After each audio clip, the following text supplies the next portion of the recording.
will move to now leverage items, right, which are again low risk, but they are high valuable products. Okay. So, here also because value is not that high, risk is not that high, we have many suppliers, but the spend is more. Okay. The spend is more, probably these are the items which are nothing but volume, bigger volume of items. Okay. So, here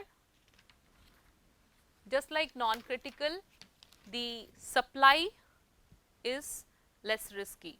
That means there are again number of suppliers here. Okay. So, when we talk about manufacturing sector, mostly the electric motors or hardware are the some kind of categories which come under leverage. So, here higher value volumes are required because of the spend, high spend. So, here how we can what should be our sourcing strategy is depends on if my value is high, but I know there are many suppliers existing. Okay. In that case, can we negotiate the sub vendor for the prices? Tenders can be there, right. We can ask for volume discounts, right, and here we can actually bring the competition, competitive bidding. Okay. And you know one more thing, can we go for bundling? Okay. Bundling means like, you know, rather than having one supplier per product, we can encourage the same supplier to supply variety of products. Can we have bundled ordering? Okay. So that we can per transaction, you know, per transaction, per delivery, we had to spend a lot of administrative cost. Can we reduce that? Can we consolidate our buying across less number of vendors? That is why, you know, the cost per price management means like, you know, how the focus should be on the cost, but can we take leverage of the price, right. Objective should be cost reduction across the purchased item, but can we leverage on price, asking for the price reductions or like some kind of discounts, right, better prices one can have, right. So, here it comes with vendor and value analysis. Okay. Price forecasting models keep chasing what are the prices of the supply product, right. So, this is our leverage.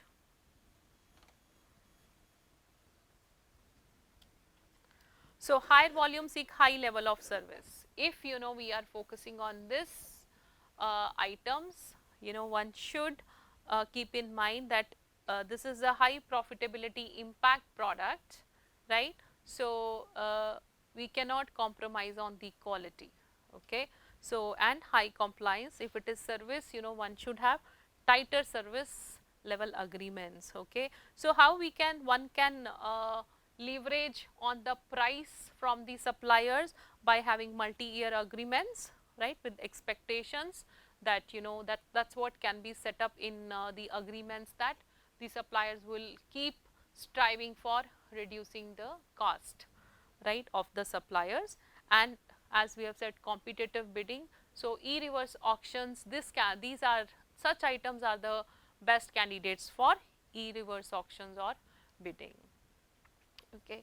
So, that is why we have to keep analyzing our vendors, right, what they can offer, how they can offer certain strategies to reduce the costs.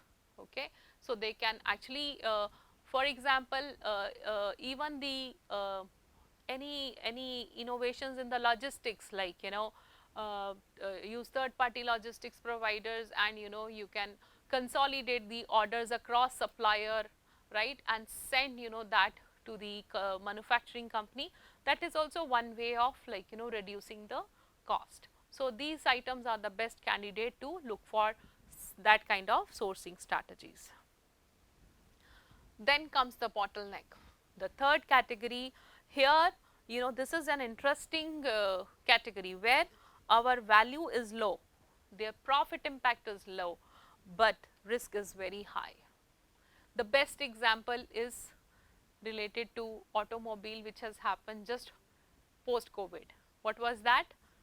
Semiconductors, right? So whether the chips, like, you know, which was really in short supply, are they high valuable products as compared to the total price of a vehicle, right? So profit impact is not that high, but if they were not available, right, the number of suppliers are really rare, okay.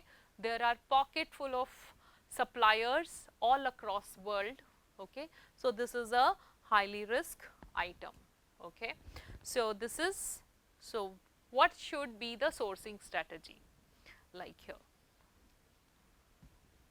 So what should, like, if you were supply manager or purchasing manager, what should be your strategy to deal with these items? Huh? You will sign contracts, but how those contracts would look like? You will sign contracts with almost every supplier, but the scope of contract, the contents of contract will be different. Yes. Yeah. So you will sign the contract, this much quantity should be supplied, but the most important thing would be uninterrupted and continuous supply, okay. Even if that supply has to be maintained at the cost of high holding cost, just go for it, because the uninterruption of this product, this bottleneck item would interrupt my processes, okay. So uninterrupted supply, as it is mentioned here, supply continuity should be the performance criteria. So similar thing happened in India a year back, you know, regarding the coal supply.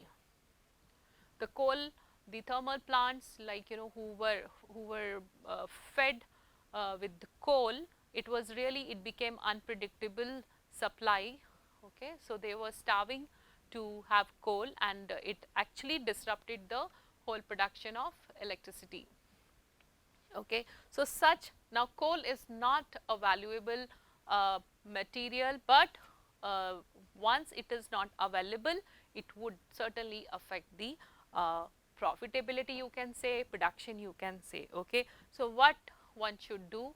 Go for multiple suppliers, keep looking for alternate suppliers, right, because this is a bottleneck activity, this supply challenges are very high. When we say multiple supply, it does not mean, you know, you contract with many suppliers, because those are not available, okay. So here multiple supplier means, like, you know, even if you are having one supplier, keep watching or keep looking for another alternate supplier. Even if you do not deal with that supplier, keep an eye on that, who are the existing suppliers in the market, right. And this is because of the high risk in the supply market, many a times we will end up having no supplier at all meeting our requirements, right. Probably this would be there because either our product is so unique, we need customized part or component which is not available at all. In such case, can we develop new suppliers? Develop new suppliers, sometimes it is also called reverse marketing.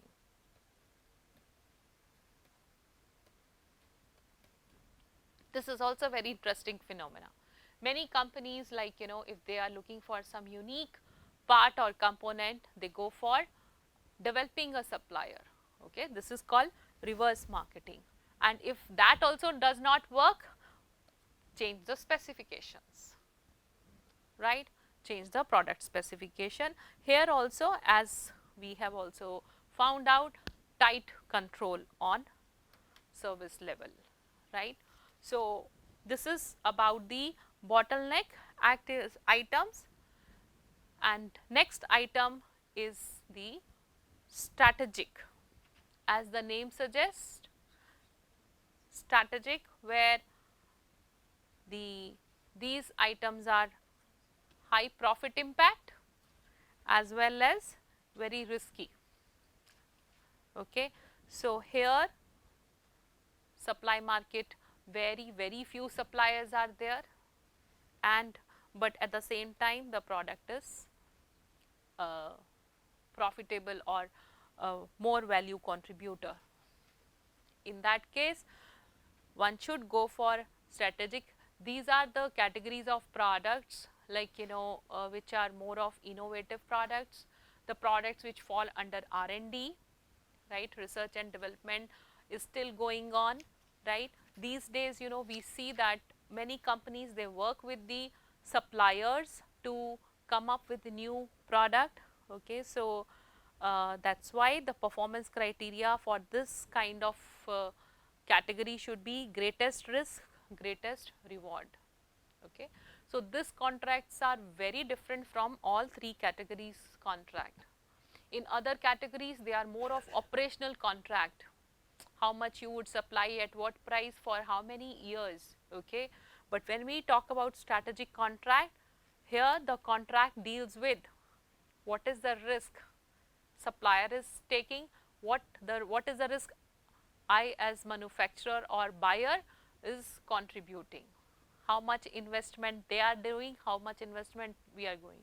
Investment is fine, but whether this investment, whether the venture will turn out to be a profitable business or not. There is a high risk involved. So, if it won't turn out, if it won't be successful, who would bear the risk of the cost or investment which we have put in? Who would bear that? And if it will turn out to be a really turning point innovation, then who would hold the IPR rights? All those issues will come under the special contracts. Okay. So, but this has to be treated as contracts in partnerships. Okay. So, the moment you are going to become partners, you should one should analyze the market, microeconomic analysis, risk analysis, analytic technique, what would happen if project would overshoot, okay, what would happen if finances would overshoot, right. When Boeing went into the outsourcing of Dreamliner, Boeing has to face at least 2 suppliers completely got bankrupt. So, those kind of risk analysis one has to do prior to entering into this strategic relationships, right. So, contract development is very important here, and ability to manage and build long term relationships. So, this is very important. So, this is how now you see that going from non critical to such categories one can see. Okay. Now, even if as an organization you are dealing with so many categories, right, one can position the category in the right quadrant, right, and then you can position the each and every category in the right quadrant. You can devise the right sourcing strategy. One can divert the resources in right direction, okay, because don't get into that this new technology is coming, okay, my competitor is going for e-reverse auction, I should also go for e-reverse auction for strategic components. Sorry, right, technology is okay, but we should understand for which kind of category I should adopt the sourcing strategy. So, this is in nutshell we would say that this Kreljic matrix or portfolio analysis is a customized and systematic approach. One more interesting thing is that over a period of time, one category can shift to another quadrant. Okay. So, that what does this means? We have to keep reviewing our portfolio matrix time to time, because it would lead to changes in our sourcing strategies. So, each category and quadrant receives different attention and a very different buying process. Okay. So, we should not mix them. That is the reason many companies, they have category managers to manage their categories, or buyers for different categories. So, each quadrant can guide to manage relationships with different groups of suppliers differently. For example, for leverage items, because you have to reduce the cost, there should be some kind of partnership or relationship is important, but that should be arm's length, right. For example, for non-critical doesn't matter, but for leverage there is some contribution expected from vendors to reduce the cost, come up with some innovative ways to reduce the cost. So, but arm's length relationship, but that is not true for the strategic relationships. So, this also helps in diverting and focusing the resources where they really have an impact on the sourcing strategy. Okay.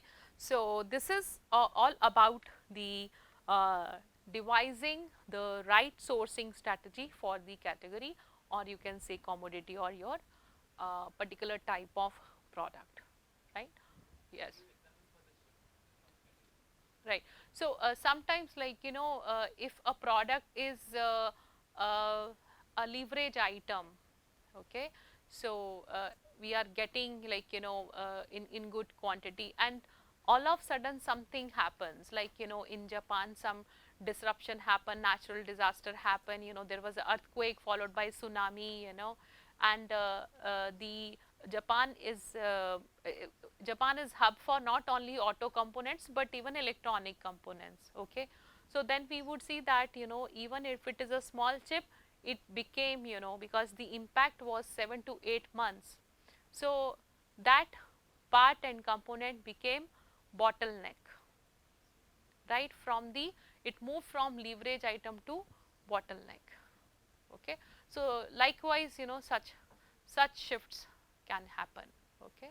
So, earlier like long back the desktop computers was like a privilege, only few people would get, right. Now, it has become the non-critical items, right. So, the supplies are like kind of like must for this one. So, over a period of time this categorization keeps changing, okay. Yeah, right. We will do some small case in the next class how this changes happen, how one moves from one category to another category, okay, right.